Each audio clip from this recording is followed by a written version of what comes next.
Hello everyone, my name is Cameron, welcome back to the channel, and welcome finally to the WrestleMania 37 Night 2 review. I know it's a long while after the Night 1 review came out today, and I didn't plan on that, but I slept till like 6 p.m. after falling asleep at like 10 a.m. because I'm a terrible adult.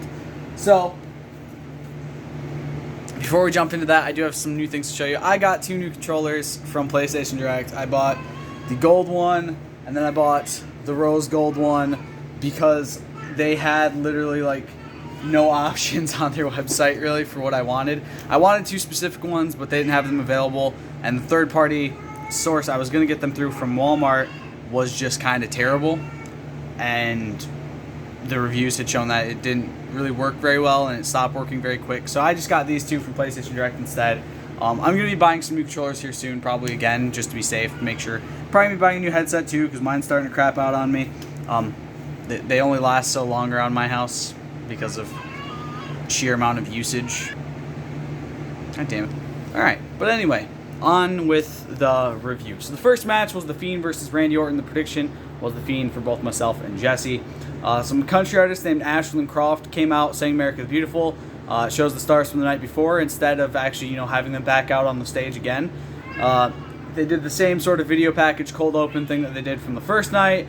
Tyson and Hulk were dressed as pirates now to open the show. Randy's in a very nice new looking attire. It's very red and white. I really liked it. I have some conspiracies, some theories to talk about once we get to a later match in the card. Fiend comes out burnt, walks down the entrance hall, transforms back into the normal Fiend, kind of. Randy's confused and nervous. The lights shut down. Let Me In shown on the pirate ship in lights. Alexa comes out looking crazy and hot at the same time. Also, have I mentioned how much I love the Firefly Funhouse theme? It's fantastic. Giant black and red Jack in the Box outside the ring. Alexa winds it up at the end. The Fiend's entrance music starts and he rises up out of it. And kind of like a mix of the two attires. Kind of like the top looked a lot better. It was the normal pants, the normal mask, and then the top was kind of a burnt sort of cross of the two. Fiend jumps down with a clothesline to Randy, hits a Uranagi, the neck snap, yells out Yowie Wowie, which you can barely hear because of his mask. Sets up for Sister Abigail, changes it to set up for the punt kick it looked like, or maybe something else. Orton rolls away, Randy getting some offense in, mandible claws locked in on the outside of the ring, brings Randy back into the ring, Randy hits the draping DDT. Fiend stands back up, goes for the RKO, Orton dodges him and tosses him against the box. Box-like structure, according to Michael Cole. Like I said, Michael Cole made a lot of stupid fucking calls this weekend. Draping DDT to the Fiend, Orton getting in more offense, Fiend sent outside, just gets up. Vintage with lots of kicks to the arms, draping DDT again, Orton sets up for the RKO, gets countered into the mandible claw, Sister Abigail set up, lots of fire goes up, and Alexa pops out of the box with the black blood pouring down. Randy hits an RKO and wins, 5 and 3 on predictions, 10 out of 10. I'm giving it a 10, but I'm really confused. I'm still confused. They didn't really explain much on Raw. They just had Alexa Bliss kind of go into what if the girl realized she didn't need the darkness anymore, and it was really confusing. They didn't really answer any questions, and she brought out some weird doll named Lily. Let's go out as he stares at Alexa. They come back up, and the box is ringside with no Fiend or Alexa or Randy Orton inside, but he kind of ditched after he won the match. Pirate Titus and Hulk talk with Bischoff backstage. Bayley rolls in again, saying fellow co-host, and talks with Eric. They praise Bianca and Sasha. She gets pissed. They start ignoring her to go do other things, because that's just what you do. Match number 2 is the Women's Tag Team Championship match with Shayna Baszler and Nia Jax versus Natalya and Tamina. Going into this, we actually thought there was a good chance Tamina and Natty would win because of how they've been booked the past few weeks. They were booked really dominantly in the Turmoil match. Natty beat Shayna in 30 seconds a couple weeks ago. Tamina technically beat Nia Jax by disqualification, but she still won. So we were very okay, we might not get this prediction like we thought. They might swerve us. Natty and Shayna start it. Shayna avoids the sharpshooter. Jax comes in. Natty tags in Tamina. Tamina starts taking control. Headbutts back and forth. Tries to slam Nia. Tag back, body drop, taking down Jax. Tag suplex onto Jax. Shayna rolls up. Release German suplex to Shayna. Tamina and Natty in control over Baszler as Jax is still down outside. Frequent tag. Slingshot into a super kick, which I thought looked really cool. They're very good. Natty and Tamina are very good as a tag team. I'm very excited to see where they go as a tag team after this as well. Baszler reverses a slam, big knee strike to Natty, Jax takes Tamina down, body slam to Tamina, Shayna trying for a pin, 2 count, starts destroying and bending the ankle. Massive stomp to the ankle, Nia continuing to attack the leg, Shayna trying to get a quick pin as she comes in. Natty's all alone, Tamina's still out on the ground. Nia is set into the post as Natty sidesteps, clothesline, discus clothesline after a few more normal ones for a 2 count. Weird powerbomb sort of thing because Natty's leg slipped down beforehand, Tamina breaks up the pin. Tag made to Tamina, she starts to take it to Shayna. Baszler manipulates the leg, takes Shayna down, sends Jax off the apron. Samoan drop to Shayna for a 2 count. Tamina heads up, but Shayna gets her with a kick. Super Samoan drop. Natty helps Tamina down. Massive crossbody to Natty and Tamina. Nia hits her knee weird. Nia trash talks Tamina. Body slam to her. 2 count. Tamina gets a 2 count on Nia. Tamina heads up top. Nia rolls away from the Superfly Splash. Natty's tagged in. Shayna tags in. Natty gets off her back, but Natty puts her in the sharpshooter. Natty still locks Nia in the sharpshooter for some reason, even though she's not tagged in. Shayna comes in and locks in the Cure Feud clutch. Natty passes out. 10 out of 10, 6 and 3 on predictions. I really thought that Natty and Tamina could have had that, and honestly, they probably would have won it if Natty had just let go of that sharpshooter, because it's not the first time she's lost a match like that. There was a triple threat a number of years ago, or a tag team match or something like that earlier this year, or last year, not a number of years ago, where she did the same thing, and she lost because of it, and it was dumb. Match number 3, we have Sami Zayn versus Kevin Owens. Prediction was Owens for both. JBL is on commentary for some fucking reason. Pop-up powerbomb immediately. Powerbomb to the apron's avoided. Chops by Owen. Dropped onto the ropes by Owens. Cannonball to Zayn. Heads up. Sami rolls away before the Swanton. Boot to Owens on the apron. Brainbuster to Owens on the apron. Graves tried to say that JBL is Cole's best friend for some reason. Sami hits the Michinoku driver for a 2 count. Back and forth strikes on the turnbuckle. Simultaneous punches. Headbutt takes Zayn down. Frog splash for a 2 count. Package neckbreaker for a 2 count. Owens sets up for the powerbomb, but Sami avoids it and hits the exploder into the corner. Hits Helluva Kicks avoided. Hits the Blue Thunder Bomb for a 2 count. Exploder into the corner again. Hits a Snapdragon Suplex. Hits a Brainbuster for a 2 count. Back and forth slaps. Breaks down to a lot of brawling. Zayn gets Owens up onto the turnbuckle. Superplex is reversed by Owens into like a spinning superplex type thing. Owens unloads with clotheslines in the corner, goes for a third, and Zayn runs to the corner, hitting a Helluva Kick, goes for a second, runs into a super kick, a second, stunners hit, Owens wins, 20 out of 10, 7 and 3 on predictions. Honestly, this match is one we've seen a lot. I mean, Zayn versus Owens specifically. It was great. They finally got to be where they belonged for this match. They got to be at WrestleMania with Owens versus Zayn, and I think, personally speaking, with their entire like kind of career-long feud, it's where they've always deserved to be. Logan checks on Sami, then goes and talks to Owens for a bit to congratulate him. Sami loses on him. Logan shoves him down. Logan then holds up Kevin's arm. Kevin kind of like, he lets go, and Kevin just kind of like stares at his arm for a few minutes. He's kind of like holding out in a weird way. And then he goes to like shake his hand, and then he hits him with a stunner. It was great. Logan Paul got hit with a stunner by Kevin Owens, and I thought that was great. Backstage segment with Khali and Riddle. It's very funny. Riddle pitches an idea to him, but Khali doesn't understand. RVD shows up to help him out, shows his RVD branded rolling papers, and oh my god, the pop when RVD was standing next to Riddle. It was so fucking loud. I loved it. Match number 4, we have the U.S. Championship match. Riddle versus Sheamus. Prediction was Riddle for both. Sheamus is in control over Riddle right off the bat. Riddle fights back a bit, but Sheamus keeps control over him. 10 beats at the bottom round. Only hits 8 before releasing it. Hits a suplex for a 2 count. Belly-to-belly suplex off of the top rope by Riddle. Both men down after. Elbow strikes in the corner. Broton hits a bro hammer for a 2 count. Big bro kick as Riddle springboards into the ring for a 2 count. Oh, fuck. Sorry, I'm running out of breath right now. Massive reverse Alabama slam for a 2 count. German suplex on the apron by Riddle. Big PK to Sheamus. Corkscrew moonsault off the middle rope. Back in the ring, heads up top. Hits the floating bro for a 2 count. Armbar is in on Sheamus. Big power bomb by Sheamus to power out of it. 2 count. And Riddle counters it into a sleeper hold. Sheamus gets the rope and starts solo with punches. Picks Riddle up and heads up top for the avalanche white noise. Riddle fights out of it, but Sheamus avoids the sunset flip powerbomb. Sheamus starts to shift. Riddle stops him from diving down and heads up top. Sheamus reverses it, fucks up on the top rope and like slips down. Hits white noise, heads up, diving knee strike for a 2 count. Sheamus preps for the bro kick. It's avoided, roll through, moonsault countered with a bro kick. Sheamus wins 12 out of 10, 7-4 on predictions. It was a badass finish to the match. I thought it was a bit dumb to have Sheamus win personally, but maybe it means Riddle will go on to bigger and better things. He actually got his ass beat by Bobby Lashley on Raw when he challenged him. Riddle's bleeding heavily from his mouth. Sheamus couldn't fully extend his foot for the kick, and yeah, it caught him awkwardly, and he ended up busting his lip open. There's a video package thing for Triple H and Bad Bunny. Set up for Bad Bunny to perform a song is what I thought initially, but it actually, he gave him this really dope microphone, and then it announced a 2022 tour that Bad Bunny is going to be going on. Match number 5, the Intercontinental Championship Nigerian drum fight match. Big E versus Apollo Crews. Prediction was Big E for both. No DQ, no count out, anything goes, and can only win by pinfall or submission. So it's basically a no holds barred or hardcore match with a fancy name. Wale comes out to perform Feel the Power for Big E's entrance. Both men out to grab kendo sticks, both unloading with shots back and forth. Big E gets the better of it, starts unloading with more outside the ring. Crews is thrown into a drum. Big E grabs the gong down. Crews kicks it from his hands and starts to unload with kendo stick shots.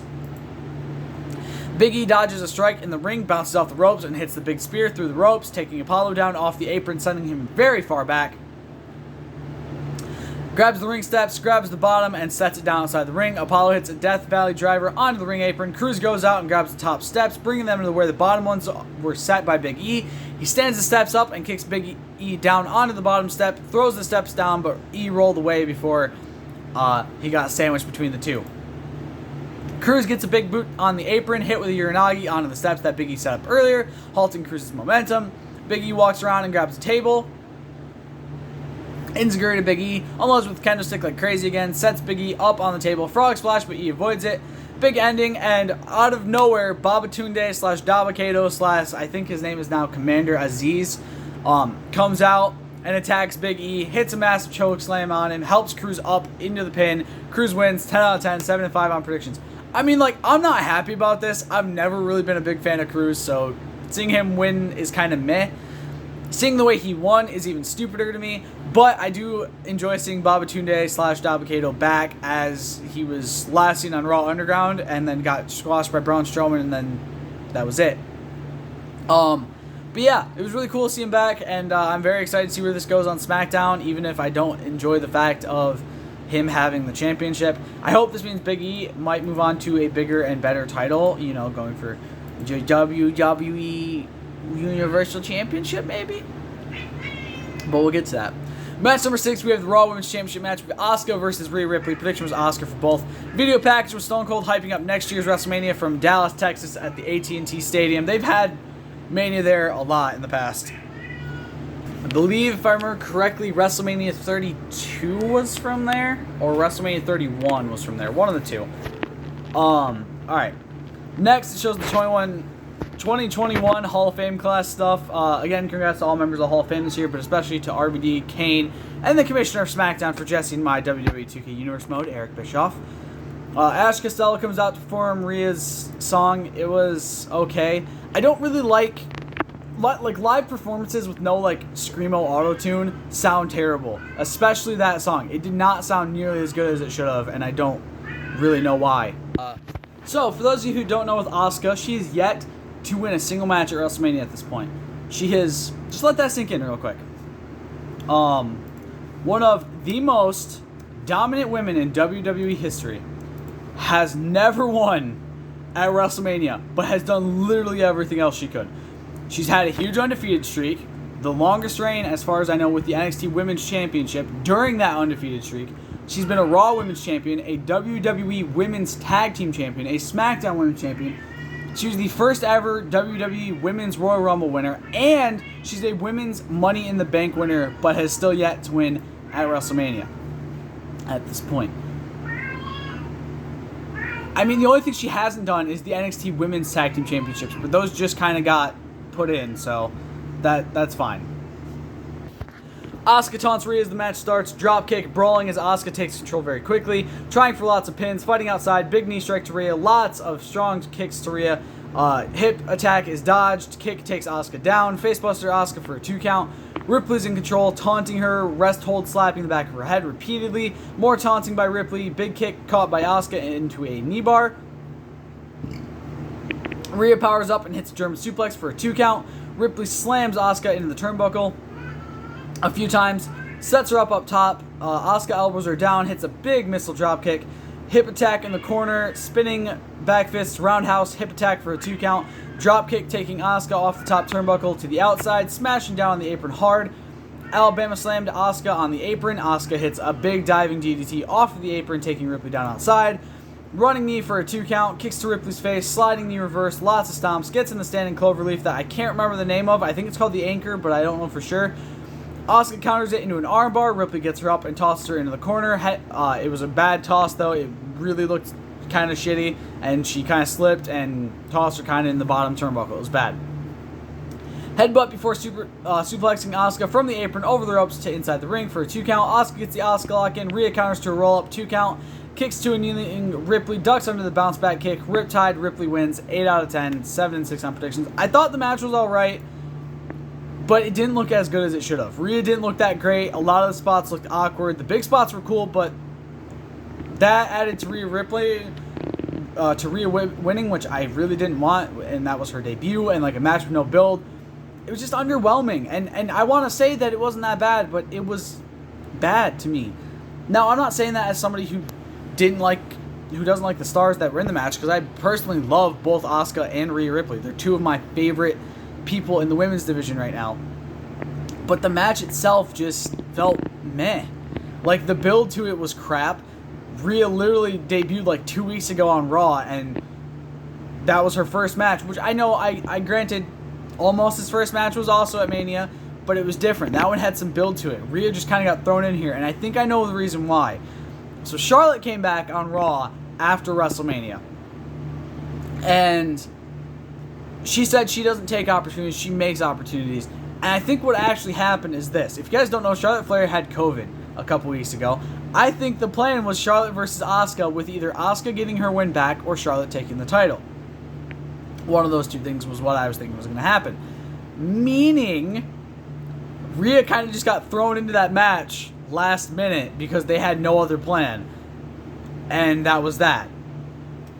And I think that's basically what happened, is they just kind of had no other choice but to throw Rhea into that, and they're like, you know what, fuck it, let's put the title on Rhea. Either that or this was their plan from the start, and WWE just really did not want to do any good booking for their women's title matches going towards Mania.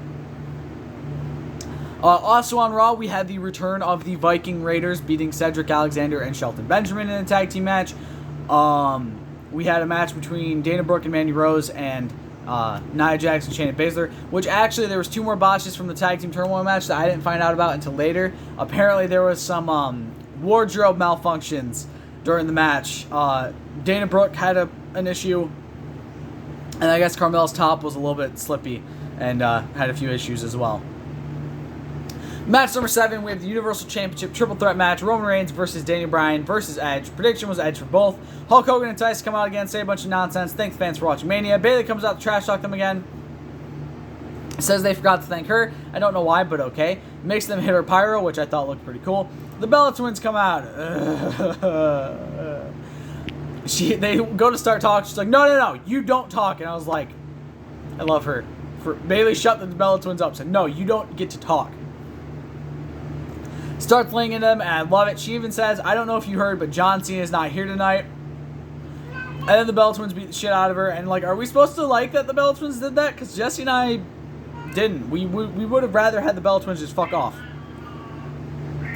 Reigns unloads on Bryan with a quick forearm, takes him down. Edge goes after him. Reigns attacks him in the corner. Bryan comes back down and attacks Reigns. Super kick to Bryan outside, throws him into the steps, throws Edge outside. Super kick, sets up the announce table. Suicide dive by Reigns. Super kick to Roman. Super kick to Roman. I don't know if that was supposed to be there. It might have been Bryan. Or to Edge, maybe. Maybe. I don't know. Or maybe Bryan super kicked him. I don't fucking know. Edge versus an Irish whip, sending Jay into the steps. Unloads on Reigns, running him against the barricade inside of the ring repeatedly. Then whips him into the post to attack Jay. Hits execution on the ring steps to Jay. Medical personnel go to check on him. Edge chases Paul Heyman away. Bryan and Edge in the ring alone. Back and forth strikes. Bryan whipped it in the corner. Trips Edge up into the turnbuckle. Corner yes kicks. Hurricane Rana reverses into a roll-up for a 2 count. Goes for another pin quickly after for a 2 count. Roman's on the apron fighting Edge. Both men trying to get a suplex in. Bryan slides under Reigns' feet, dropping him down face first onto the apron, and subsequently throat chopping Edge on the top rope, which Michael Cole did not call. Goes up top, missile dropkick. Bryan unloads on Edge, keeping the momentum. Suicide dive caught by Reigns, hits him with a suplex. Baseball slide dropkick to Reigns. Big jumping clothesline to Edge by Reigns as they get into the ring. Superman punch countered into an execution. Edge sets up for the spear, counter with a Superman punch, sets up for the spear, dodge with a sunset flip for a 2 count. Double spear, both men take each other down. It kind of looked really bad because they just kind of smashed their shoulders into each other. Daniel hits a flying headbutt to Edge that was barely seen because of a cameraman fuck up like Edge's return at the Royal Rumble in 2020.